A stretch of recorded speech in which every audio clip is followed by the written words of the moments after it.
করার পদ্ধতি। তুমি জনগোষ্ঠী, তোমাকে এই সুবিধা দেওয়া হয়েছে, তুমি একটু জনগোষ্ঠী, তোমাকে এই সুবিধা দেওয়া হয়েছে। সেই জনগোষ্ঠীয় সুবিধা আদায় কৰিবলৈ গৈ বৃহত্তৰ অসমীয়া জাতি হত্যাক থান বান কৰি পেলাইছে।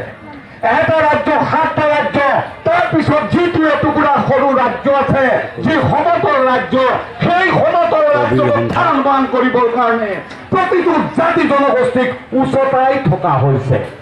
কিন্তু আজি সংস্কৃতিৰ মাধ্যমেৰে প্ৰতি জাতি জনগোষ্ঠী এটা মঞ্চত যদি ঐক্যবদ্ধ হৈ আমি কাম কৰোঁ, তেতিয়াহ'লে আমাৰ মহাপুৰুষ শ্ৰীমন্ত শংকৰদেৱ গুৰুজনাই দিয়া বৰ অসমৰ চিন্তা আমি নিশ্চয় কৰিব পাৰিম।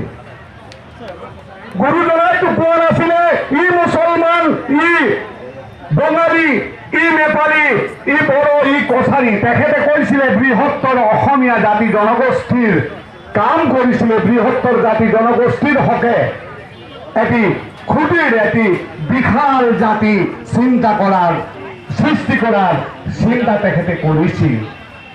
শ্ৰদ্ধা ৰাইজ, মই যিহেতু গোৰ্খা জনগোষ্ঠীৰ পৰা ইয়াত প্ৰতিনিধিত্ব কৰিছোঁ, শ্ৰদ্ধাই অসম সাহিত্য সভাৰ সভাপতি মহোদয় পৰ্যাপদ খুবই কৰি ৰখা কথা বাৰে বাৰে সাহিত্য সভাই উনুকাইছে।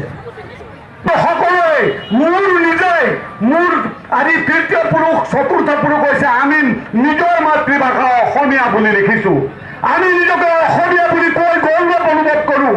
আমি য'তেই গৈছোঁ, য'তে প্ৰগ্ৰামবোৰ কৰিছোঁ, আমাক মাতিছে, আমি কৈছোঁ প্ৰথমে মই অসমীয়া, মই ভাৰতীয়, তাৰপিছত মোৰ জাতি হ'ল মই গোৰ্খা, মই নেপালী।